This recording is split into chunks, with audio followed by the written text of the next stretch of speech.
Bah voilà, je suis Bojana Bogdanovic, c'est comme ça qu'on qu'on prononce le nom. Et en fait, je suis doctorante à Grenoble, laboratoire radiopharmaceutique bioclinique. Et comme Vincent a déjà dit, je travaille sur la direction de Dr Christopher Montemagno et aussi professeur Catherine Guézy, qui est à Grenoble. Et aujourd'hui, je vais vous présenter le travail de ma thèse qui s'appelle Développement d'un nouvel agent theranostique pour la prise en charge des tumeurs cérébrales. Et aussi, je veux mentionner que c'est ma première présentation en français. Donc, il faut être gentil avec moi. Donc, sur les diapos, ici, vous voyez deux différents types de tumeurs cérébrales qu'on a déjà mentionné plusieurs fois aujourd'hui. D'un côté, on a la glioblastome. Donc, c'est le tumeur cérébral d'adulte qui est très, très agressif. Et de l'autre côté, on a la méduloblastome. Donc, c'est un tumeur cérébral pédiatrique que vous voyez sur l'image. Ça se développe dans le cervelet. Et en fait, c'est un des plus agressifs tumeurs cérébrales chez les enfants. Bien sûr, il y a plein de différences entre les deux types des tumeurs cérébrales, mais il y a un chose en commun. En fait, c'est qu'il y a un faible taux de succès des traitements conventionnels, plutôt chez les patients de glioblastome, mais aussi qu'il y a un faible taux de survie dans les formes qui sont métastatiques et en cas de rechute, et ça, c'est aussi le cas chez les patients de méduloblastome. Donc, c'est bien évident qu'il y a un besoin de proposer de nouvelles stratégies pour soigner ces patients. Et nous, on propose l'approche theranostique. Donc, c'est une approche dans la médecine nucléaire le but, c'est de faire la diagnostic et la thérapie en utilisant un seul médicament. Donc, le médicament, ça s'appelle la radiopharmaceutique. Vous voyez le schéma ici. D'un côté, donc, on a l'élément plus important, c'est l'atome radioactif. Vous voyez ici. Donc, c'est ça. Le choix de l'atome radioactif nous permet de faire la diagnostic ou la thérapie. Ensuite, l'atome est lié à un vecteur de ciblage. C'est l'autre partie qui est très, très importante parce que c'est ça qui nous permet de vraiment cibler la cellule tumorale et pas le tissu sain. Donc, on cible une protéine, un antigène qui est exprimé que sur les cellules tumorales. Et voilà, en schématique, donc comme j'avais mentionné, c'est le choix de radiotraceurs, de radioéléments qui nous permet d'abord de faire la diagnostic de précision. Et ici, comme exemple, j'ai utilisé le gallium-68. C'est un élément qui a un demi-vie très très court, donc c'est adapté pour faire la diagnostic avec imagerie nucléaire. Donc on peut faire avec l'imagerie PET ou SPECT, ici. Et finalement, si on a une bonne visualisation de notre cible, ça veut dire de notre tumeur, on peut changer le radioélément. Par exemple, donc ici j'ai mentionné le lutécium 177 et en fait essayer de faire la thérapie ciblée par radioligand. Et ça, c'est vraiment le but de theranostic. Donc, comme vous voyez, c'est le même médicament qui fait la diagnostic et la thérapie.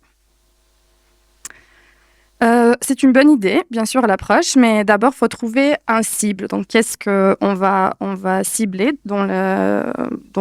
chez les cellules tumorales? Et nous, on a décidé de se concentrer sur les intégrines, donc comme déjà mentionné par William, c'est des protéines transmembranaires qui facilitent la communication entre l'intérieur et l'extérieur de la cellule. Et vous voyez bien, il y a plein de différents types des intégrines qui ont des alpha et bêta intégrines, mais nous, on a décidé pour nous, le plus intéressant, c'était le alpha V bêta 3. C'est un des protéines qui est déjà, pendant des années, c'était montré que c'est très important dans la glioblastome et que ça facilite la progression des tumeurs. Donc, ça facilite la prolifération, la migration, l'invasion et la métastase et finalement la angiogénèse, donc le développement des nouveaux vaisseaux sanguins. C'est le cas dans la glioblastome, mais c'était aussi c'était bien vu, ce phénomène, dans d'autres types de tumeurs et plus récemment aussi dans la méduloblastome. OK, on a la cible, on a l'idée, mais finalement, il faut développer le vecteur de ciblage, donc comment on va cibler nos protéines. Et c'est ça que nous, on a fait à Grenoble, donc dans notre laboratoire. Là, ils ont développé un peptide qui s'appelle RAFT-RGD. C'est un peptide, ça paraît un peu compliqué comme ça, mais en fait, donc il y a 3 éléments importants. D'abord, c'est la plateforme RAFT. C'est plutôt une plateforme structurelle qui nous permet, d'un côté, d'ajouter les cycliques RGD. C'est les ligands de l'intégrine alpha-bêta 3, donc c'est une partie très importante parce que c'est ça qui nous permet de cibler le alpha-bêta 3. Et de l'autre côté, ça nous permet d'ajouter un atome radioactif. Donc, comme j'avais déjà mentionné, pour nous, on a décidé d'utiliser le gallium-68 pour la diagnostic et le lutetium-77 pour la thérapie.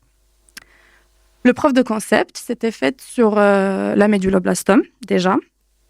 Donc, les 2 modèles-là étaient utilisés. Donc, on a le modèle négatif de méduloblastome et de l'autre côté, le modèle positif. Ça, c'est les résultats pour la diagnostic. Donc, c'est important de regarder les images au milieu. C'est l'imagerie SPECT qui était obtenue par RAFT-RGD marqué technicium. Et en fait, vous voyez qu'à la gauche, sur les modèles négatifs, il n'y a pas un signal dans le cerveau où le tumeur était implanté. Mais sur les images à droite, il y a un joli signal dans le cerveau qui corrèle avec la localisation de tumeur. Le preuve de concept était aussi fait sur les modèles de glioblastome. Donc, c'est un modèle qui est très, très connu pour les études de alpha et bêta 3. Et c'était montré que le RAFT-RGD marqué lutetium-77 est, on dirait, efficace pour la thérapie de ce type de tumeur. Ça, vous voyez en haut pour la survie des souris. Mais en bas, c'est aussi important de dire que le lutetium nous permet donc, pas seulement de traiter les tumeurs, mais aussi de visualiser la captation tumorale. Donc, on peut dire vraiment que le médicament rentre dans le tumeur. Comme avec tous les médicaments, le but finalement, c'est de passer à la phase clinique, donc de faire les études chez les patients. Et ça, c'est en gros les étapes qui sont importantes pour faire ça. Donc, on commence par le preuve de concept. Ça, j'ai montré dans le slide de derrière. Après, c'est important d'obtenir le molécule qui était faite avec les bonnes pratiques de fabrication, ou en anglais, c'est GMP. Et moi, je fais toutes mes expériences avec un molécule GMP, dire ça. Et ensuite, le parti, bien sûr, peut-être plus important, c'est la validation préclinique avec le modèle GMP. Et c'est ça que je fais moi dans le cadre de ma thèse. Et ici, en schématique, donc vous voyez, c'est comme ça, c'est plus facile à comprendre qu'est-ce qu'on fait. Donc, on implante les modèles qu'on a déjà mentionnés, donc les modèles négatifs, positifs, mais plutôt modérés, et finalement les modèles qui sont très positifs. On implante en sous-cutané, sous la peau chez les souris nudes. Ensuite, une fois que le tumeur est développé, on injecte le GMP RAFT-RGD, qui est marqué au gallium pour faire la diagnostic, les études de diagnostic, et en lutetium pour faire les études d'efficacité thérapeutique.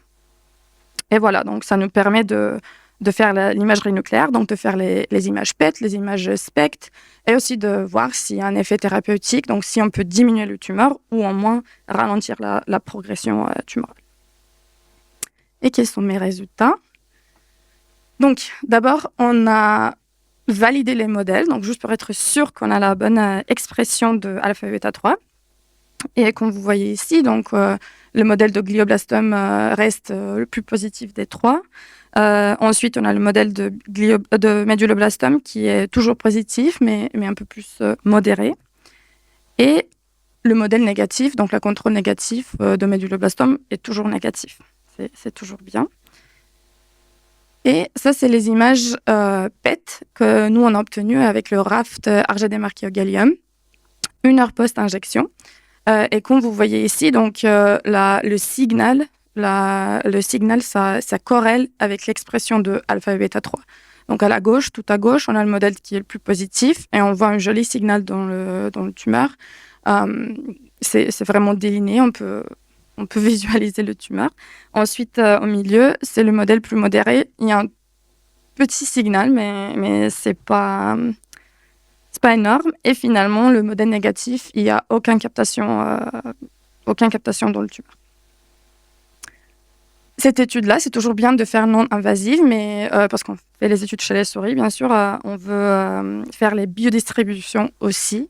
Donc, on prélève les organes pour voir vraiment en détail c'est quoi la captation dans les tumeurs et dans les organes sains.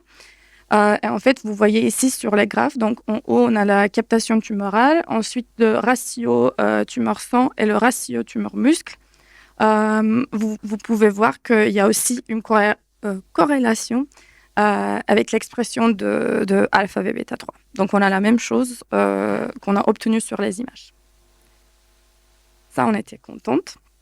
Ensuite, on a passé à la étude d'efficacité thérapeutique avec le RAFT-RGD marqué au lutécium. Et comme j'ai déjà mentionné, donc c'est très bien qu'on peut aussi visualiser le médicament. D'abord avec l'imagerie SPECT, parce que le lutécium, il y a un plus grande demi-vie, donc c'est beaucoup plus, on dirait pas plus radioactif, mais ça reste radioactif plus longtemps. On peut faire les images de 1 heure et on a fini les images au cours de 5 jours.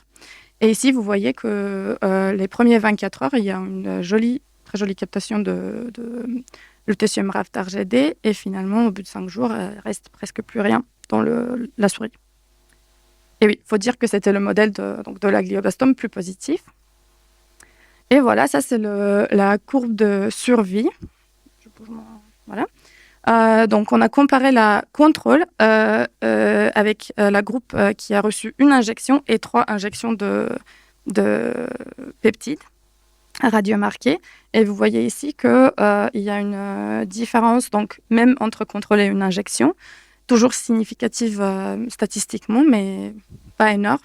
Mais ensuite, quand on a augmenté le nombre d'injections, on a aussi augmenté la courbe de survie, donc le survie de nos animaux.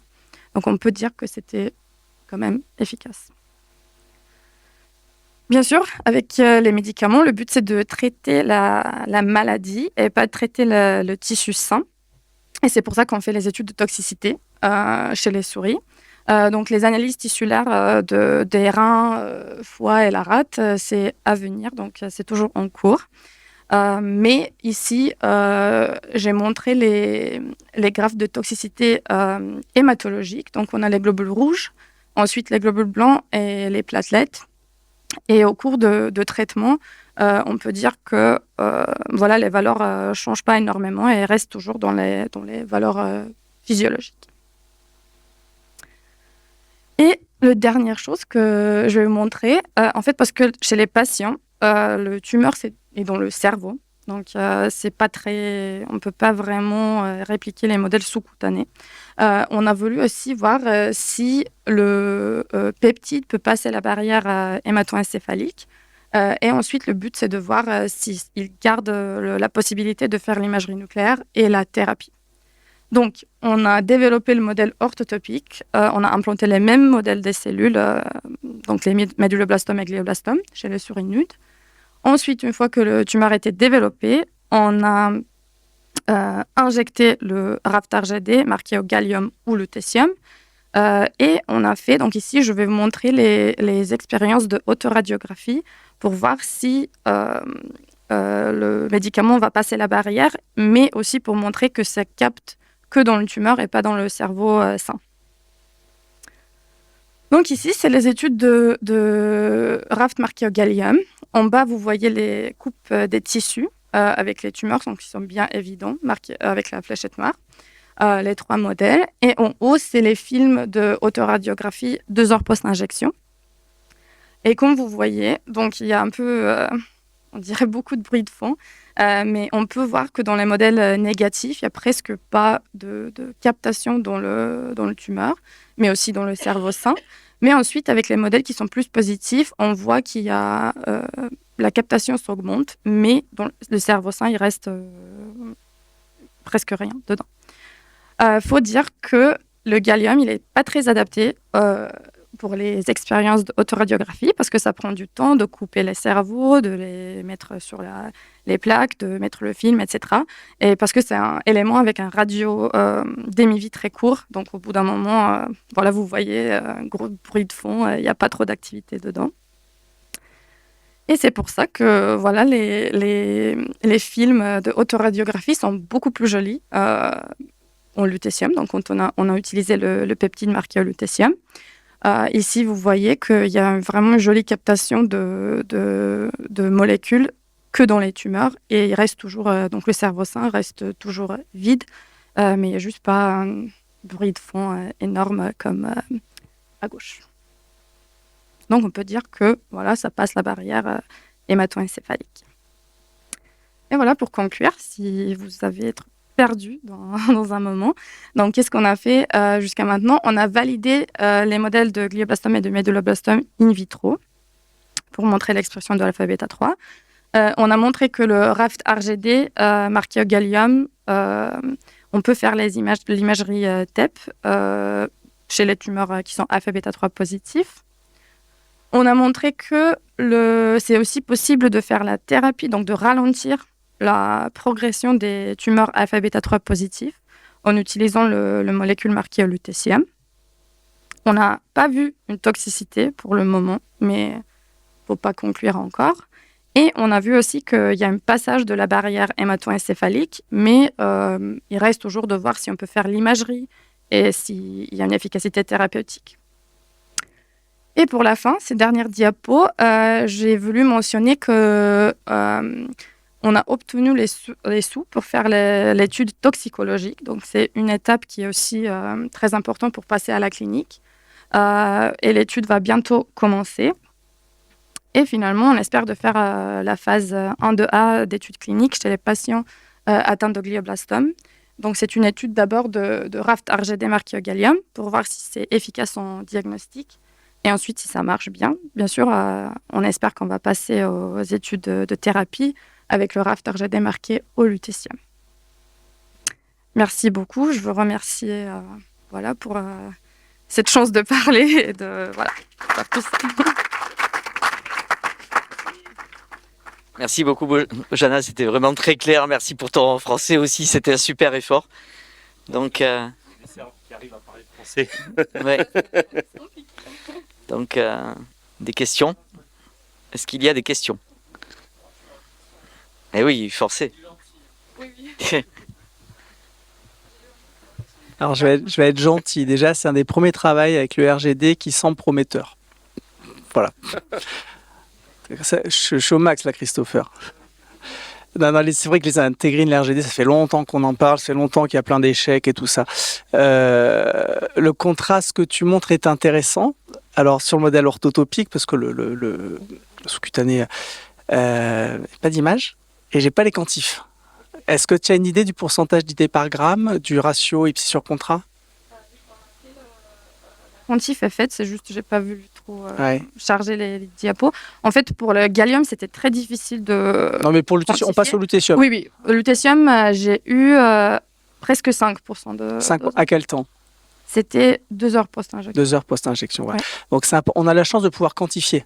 Donc, il faut le faire. Et il faut le montrer. Et, voilà, donc 5% sur la demi-vie du RAFT. Du RAFT, de lutécium, c'est. Plasmatique. 6 jours. À plasmatique, c'est. Oh, c'est une bonne question. Je perds les chiffres. Bon, ben. Oui. Ouais. Allez, j'attendrai la publi. Merci. D'autres. En fait, ça passe très vite de 100. C'est déjà, c'est très bas, même à 1 heure. Et ensuite, ça diminue, c'est 0,0. Déjà à 2 heures, c'est 0,0 quelque chose. Donc, ça va très vite. D'autres questions? Moi, j'ai une question pour le modèle sous-cut, parce que tu vois quand même que les souris meurent, donc ça veut dire que la tumeur est toujours en place. Est-ce que vous avez analysé les tumeurs en termes de nécrose, de vascularisation? On a gardé les tumeurs pour faire les études de IHC et de voir qu'est-ce qui se passe avec l'expression de alpha-bêta 3. Pour la nécrose, c'était pas... Mais est-ce que les tumeurs étaient plus petites? Déjà? Non, parce que en fait, les souris sont sacrifiées le moment où le tumeur obtient un volume très grand. Oui, c'est Donc déjà, ça. c'était Ah oui, ok. obtenu le volume. Ok. C'était juste, en fait, ça n'a pas diminué la taille de tumeur, ça a juste, comment dire, poussé Oui, la la survie. phase exponentielle. Donc ça ralentissait la phase exponentielle. Donc une fois quand ça commençait à pousser, ça poussait toujours très vite. Ok. Mais c'était juste plus tard. Autre question? Non? Du coup, on va Merci. passer. Merci beaucoup, Bojana. On va passer à la dernière présentation.